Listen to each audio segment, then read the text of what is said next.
لیکن حدیث قبول. عن عائشة رضی اللہ تعالی عنہ ان رسول الله علیہ السلام قال ما عمل ادمی من عمل یوم النحر احب الى الله من احراق الدم. زب آسان الفاظ کوم د غټ اختر په ورځ باندې د الله کریم په نیز باندې د یینې تویولونه بل داسې عمل نشته چې ورته زیات خوښي.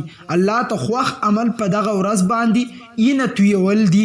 نبی علیہ السلام فرمای انه لیأتی یوم القیامه دا زناور به په ورځ د قیامت راځي بقرونها و اشعارها و ازلافها. دا زناور چې د قیامت په ورځ باندې راځي د خپل خکرو سره راځي د خپل نوکانو سره راځي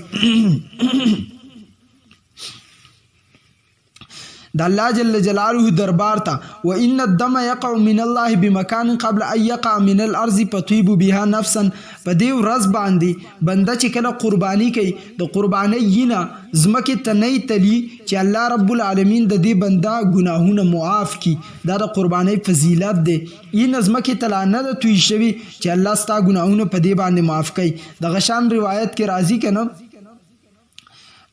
رسول الله صلی الله ترمذی شریف کې غالبا بس په تخبۃ العلمعی کې سید احمد پالنپوری سے دا قول را